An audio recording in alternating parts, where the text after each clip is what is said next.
Chris just can't stop. He's recently bought the gadget shop chain and plans to open another 50 stores within 12 months.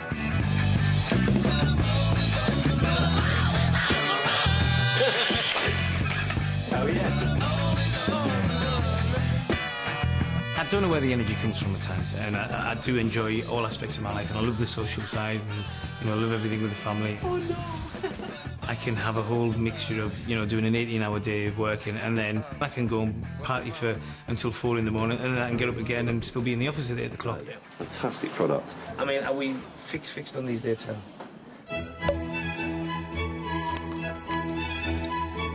There are nearly 70,000 millionaires in Britain, excluding the value of their homes. We've commissioned the biggest ever survey of them. More than half of the self-made millionaires come from unprivileged backgrounds like Chris Gorman.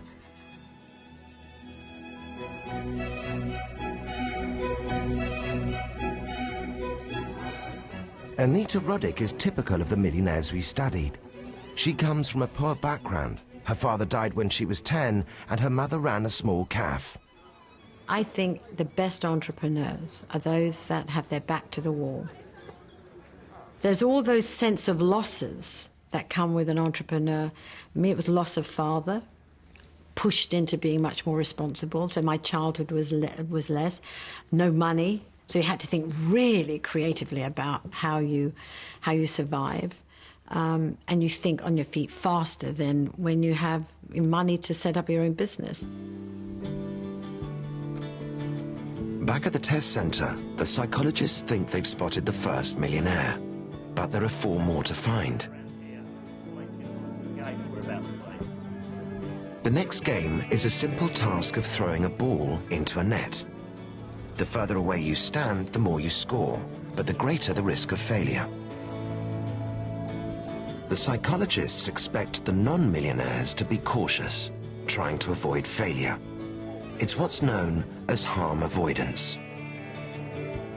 Entrepreneurs will have the self-confidence to ignore the risks and go for broke. Total reward seeking. Where's the ball? First up is A1, the man that experts thought had leadership qualities. Which strategy will he choose? He has a sensible approach, making sure he doesn't fail. Is he one of the millionaires? Hasn't changed his position once. No. And what did that tell you? So he's got a strategy, a very clever strategy. Again, more driven by competitiveness, but low risk, yes. It didn't show risk. Take it. Where'd you go from? 19, 18? Is that 17 metres? Yeah, 17.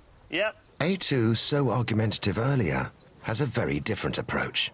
Maybe he has huge self-confidence in himself, and maybe he's very skilled at it. But I think we're more likely to see the cameraman get hit. What's that at? It's recalibrated, it's come up a bit closer. This is entrepreneurial behaviour.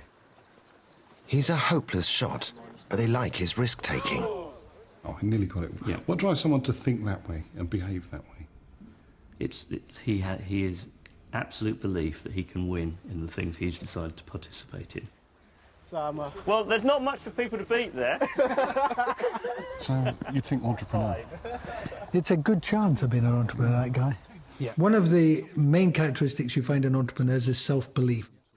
They have this total belief that in themselves that they can do anything, achieve anything.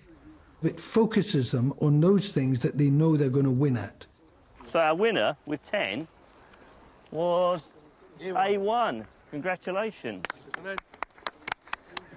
Feel like I won the World Cup, yeah? So is A1 a millionaire? No, he's too cautious. Chris Lowe is a horse trainer and earns just £15,000 a year. Who's got the psychology? It's A2 the experts like the look of. Alexander Amosu has already made his first million. He spotted a market for mobile ringtones. and believed in it enough to risk giving up on formal education. The key thing for me is self-belief and motivation, you know, because I was studying, you know, in university at that time, and, you know, I sat down with my dad and I said, look, you know, this is the idea. And I said, look, I'm going to leave university because I believe it's going to take full time, basically. And my dad said, you've got plenty of time to play with mobile phones, you know. When I was your age, you know, I loved music, I like playing records, but, you know, right now I'm doing the same thing, but you need to have an education. You need to have a degree behind you. And, you know, I agreed with him, you know, I understand where he's coming from, but if I didn't believe in myself and if I didn't believe in my abilities, I would have said, yes, Dad, you're right. Go back to universities and maybe we won't be sitting here. When he was just 7 years old, Alexander's parents sent him from Nigeria to live with his grandmother in her London council flat. The family were poor, making Alexander feel an outsider at school. If you're not wearing the right gear, they know, you know, you look different from everybody else. And that's what obviously made me feel not so wanted and not so, you know, have that many friends, because I felt like I was put into this section where I was poor. The sense of feeling an outsider. And when you're a child and you feel as an outsider, nothing is the same. You're braver. You never dance to the same drum beat as anybody else.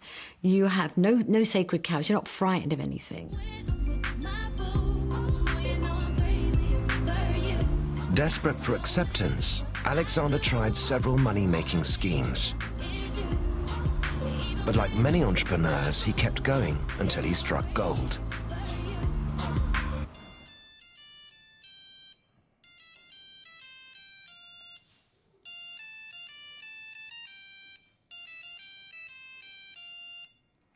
Yeah, it's just that, I don't know, I'm not feeling that part. I don't know, it sounds... Okay, this one's a bit more underground. It's a bit more grimy, so...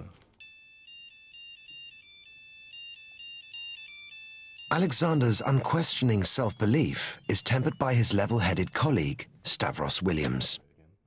That's a good one. I think that would go very well. I think loads of people would buy that one. He's not very focused, but he's very one-minded, basically. So he's got his idea what he wants to do, and that's it. He's going to go out and do it, and he doesn't think about the consequences. He doesn't think about whether it's possible or not. He just goes out and does it. So I think I'm like the yin to his yang, where I'm more of the, all right, and calm down, let's think about how we're going to do this. Is this even possible? Blah, blah, blah. And he's just, no, we can do it.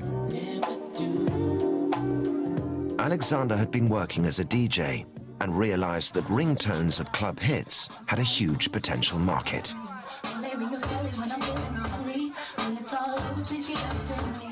The whole ringtones idea came to me, and we launched it. It was just, at that time, it was like, wow, you know, this is a great idea. You know, I'm generally of interest, and people are ordering ringtones. First day, we made sort of £97 worth of sales on ringtones, and it wasn't really about the money. The fact that some people were actually interested in the product that I was providing was the excitement for me. And within a year, you know, when I was sitting down with my accountant and said, well, you made over £1 million. Like, really? Right, okay. Hey, what's up, bro? What's happening, bro? You cool? Yeah, man.